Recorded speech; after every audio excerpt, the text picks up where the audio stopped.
Hello, it's Linda Ballas here, and today I'm just going to talk about the question, why buy gold?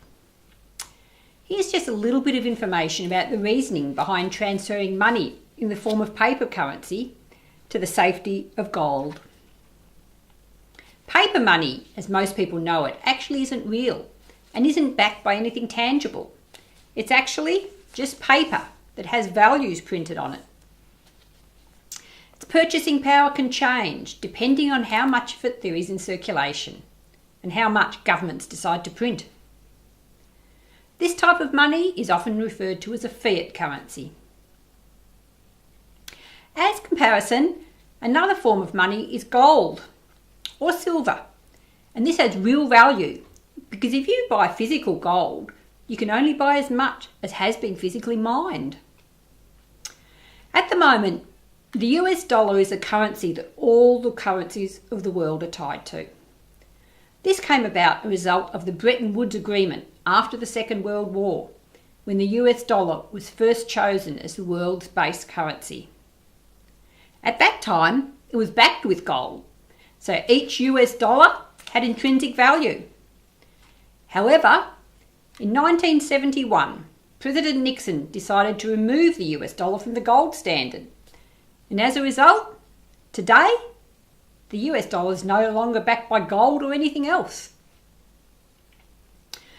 Shortly after President Nixon removed the US dollar from the gold standard, many other countries followed suit. And this is what has allowed countries all over the world to print money. And this is what's happening today. These types of currencies are called fiat currencies and are what allows price rises and inflation to occur. Inflation is basically an expansion of the currency supply as more and more dollars are printed. The average life expectancy of a fiat currency is 27 years, and we're well past that. At this point in time, we're actually on the brink of a massive wealth transfer as fiat currencies all over the world have reached the end of their cycle and are on the point of collapse. Gold holds many of the same characteristics of paper money, in that it's portable, durable, fungible and divisible. However, gold has the added value that it's real, so it holds its value over time. What is actually happening as your paper currency loses value faster and faster each day, as more and more paper money is printed by governments in an attempt to stabilise their economies? Gold, however, maintains its purchasing power over time. You can buy the same for gold now that you could buy 100 years ago or 1,000 years ago. You could still buy the same things. The value of gold doesn't actually change, but as the value of your paper money decreases, you need more and more of your paper dollars to buy the same amount of gold. Which means in reality, the value of your gold you are holding increases.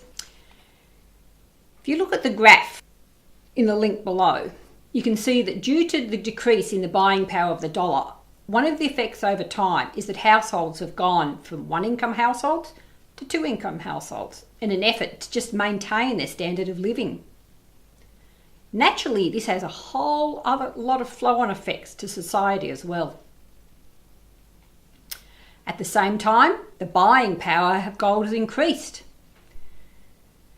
For the last 5,000 years, gold's actually been the form of money that governments all over the world have returned to when economic times have been tough.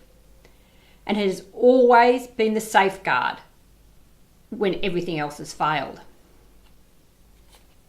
So, if you're now ready to transfer your own paper money into gold and would like to do with it with a regular savings plan that's easy to afford, just put your email address in the box below and we'll send you information on how you can get started.